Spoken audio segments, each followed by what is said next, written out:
सुप्रभात मेरे प्यारे बच्चों। आज हम हिंदी कक्षा में व्याकरण पुस्तक पढ़ेंगे। आज हम व्याकरण पुस्तक का पहला पाठ पढ़ेंगे जिसका शीर्षक है भाषा। बच्चों, हमारे मन में यह सवाल उठता है कि भाषा होता क्या है। सरल शब्दों में कहूँ तो भाषा विचारों का आदान प्रदान करने का साधन है। बच्चों, क्या तुम्हें पता है विचारों का आदान प्रदान भाषा के द्वारा होता है। आज हम भाषा के आरंभ व विकास, भाषा के विभिन्न स्वरूपों से परिचित होंगे। लेकिन एक समय ऐसा था जब मनुष्यों के पास भाषा नहीं थी।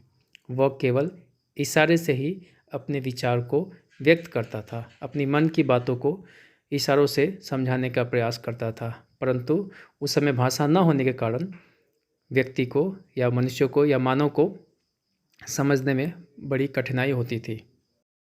तो आओ बच्चों, अब हम जानते हैं कि भाषा क्या होता है। जब हम अपने मन के विचार को दूसरों तक पहुंचाते हैं, चाहे बोलकर चाहे लिखकर, तो उसको जो सामने वाला व्यक्ति है वह पढ़कर या सुनकर समझता है। इसी को भाषा कहते हैं।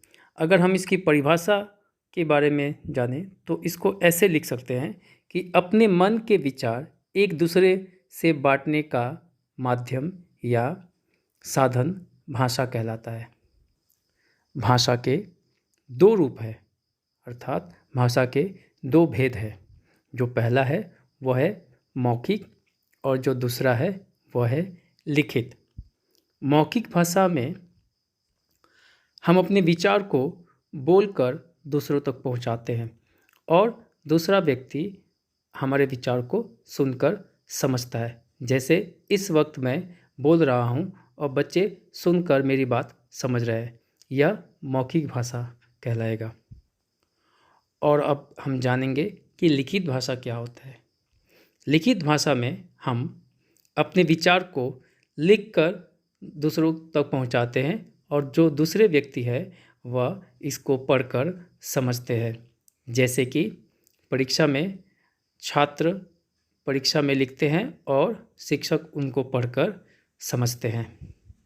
मौखिक भाषा के कुछ उदाहरण इस प्रकार है, जैसे कविता पाठ, वाद विवाद, रेडियो पर गाना सुनना, टेलीविज़न देखना, यह सब मौखिक भाषा के अंतर्गत आएगा।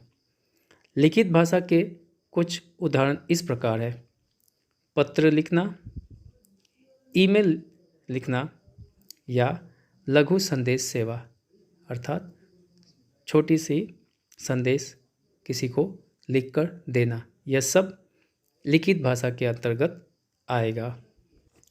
तो बच्चों, मैं उम्मीद करूँगा कि सबको भाषा क्या है और भाषा के कितने रूप है अच्छे से समझ में आ गया होगा। धन्यवाद। सबका दिन शुभ हो।